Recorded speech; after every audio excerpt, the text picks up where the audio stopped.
পাচ্ছেন যে বাইকের এই সোজা কিন্তু অ্যাক্সিডেন্ট করছিল, রিংটার এই সোজা অ্যাক্সিডেন্ট করা ছিল, রংটা উঠে গেছিল। আর হচ্ছে এই জায়গাটা সারা খুব ভালো ছিল না। তো এই বাইকটার প্রথমে আমরা পালিশ করে নিয়েছিলাম, তো পালিশ করে নেওয়ার পরে এবার আমরা পাতলা সিরিজ দিয়ে এই জায়গাটা একদম ক্লিন করে নিব। এরপর কোনো দাগ আছে কিনা এটা দেখব, তারপরে কিন্তু এই বাইকটার একদম এই জায়গা শুধু কালার করব, পুরো রিংটা কালার করব না।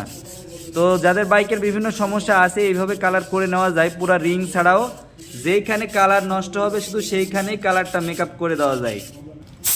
আমরা দুইটা লেয়ারে কালার করে দিব। এই বাইকটার রিংয়ের কালার একদম অরিজিনালের মতোই লাগবে, সেহেতু দুইটা লেয়ারে কালার করতে হবে।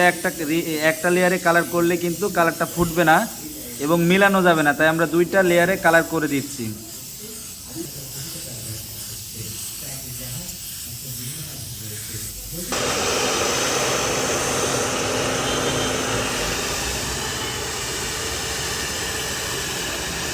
তো ফার্স্ট লেয়ারটা দেওয়া কমপ্লিট, আমরা সেকেন্ড লেয়ারটা এবার দিব। আমরা এবার সেকেন্ড লেয়ারে কালারটা করে দেবো, এবার ফিনিশিং দিয়ে দেবো একদম অরিজিনালের মতো।